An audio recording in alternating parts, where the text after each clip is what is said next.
Hi, Steve here. I'm so tired of these robocalls. You know, the Fear Factor show originally aired on NBC from 2001 to 2006. Later, they revived it in 2011, only to be canceled again the next year. And then they revived it again in 2017 to air on MTV. But even though the show may have gone away, the world loves to preach their gospel of fear. What shakes your reality? What rattles your comfort zone? Because the news media has plenty for you to choose from this week. A key target of China's social credit system and their 1984-style control and monitoring of people is actually misbehaving businesses. But not just in China. Foreign businesses will also be affected now. Maybe you're thinking, hey, no big deal, that may not affect me anyway. Well, what about the massive gas explosion and fire at a Russian lab that houses viruses ranging from smallpox to Ebola? The State Research Center of Virology and Biotechnology said a cylinder exploded in a lab, which is one of two places in the world that houses the smallpox disease, along with other highly lethal diseases like anthrax and Ebola. Firefighters and rescue teams responded to the explosion before they realized what the possible implications could be. Russian media has reported that the situation was quickly upgraded from an ordinary emergency to a major incident.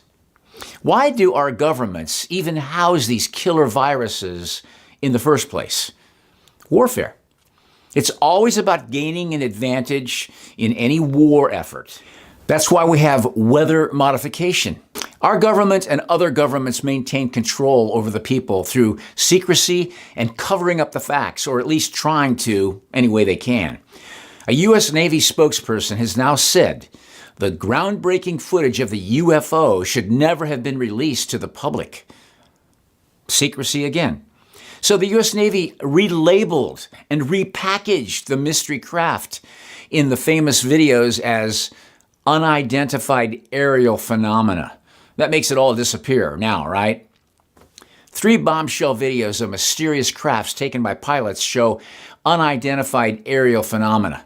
The unidentified aerial phenomena terminology is used because it provides the basic description for the sightings and observations of unauthorized, unidentified aircraft objects that have been observed entering, operating in the airspace of various military-controlled training ranges.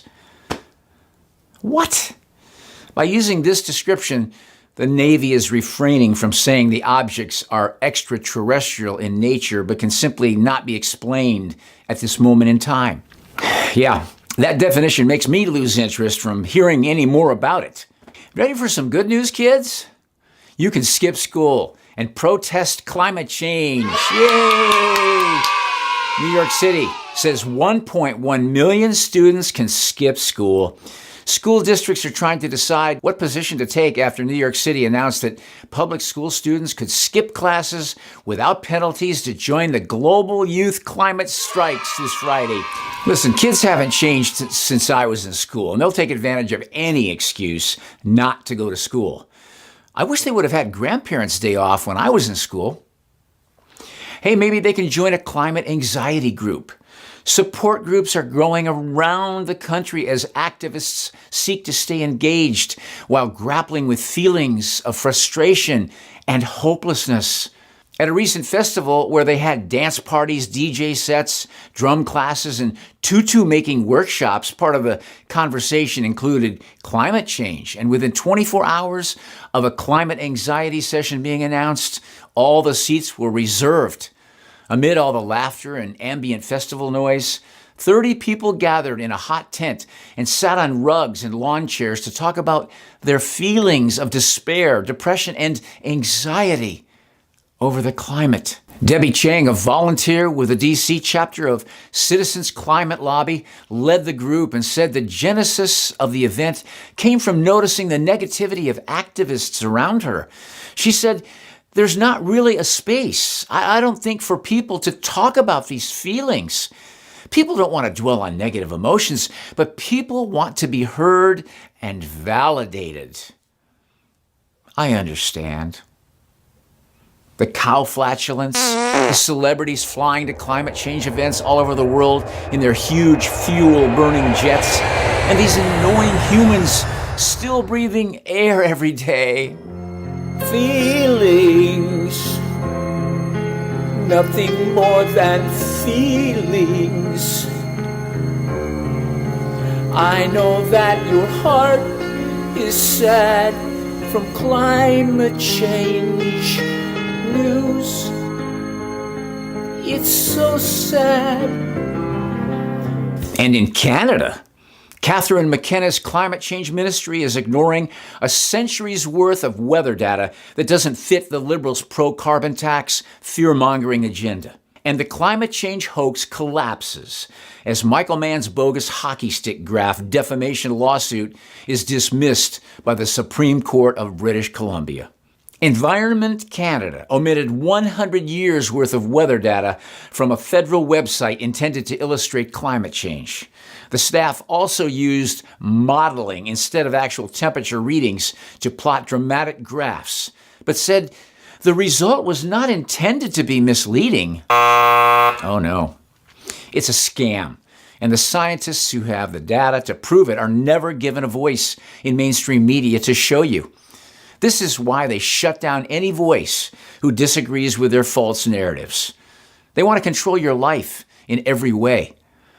We must all stand up to this tyranny and satanic attack on humanity, or the globalists will have their way with you and your children. Yes, people can believe that mass surveillance is wrong. Yes, people can believe that climate change is an enormous threat facing the future not of a country but of the planet. But it's not enough to believe in something. You have to be ready to stand for something if you want it to change.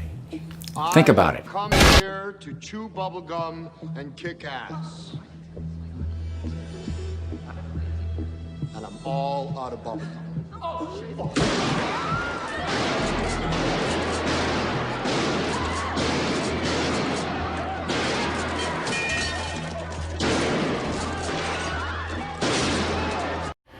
Thank you for watching Hidden Hand. Let me know what you think below. One love, one vibration.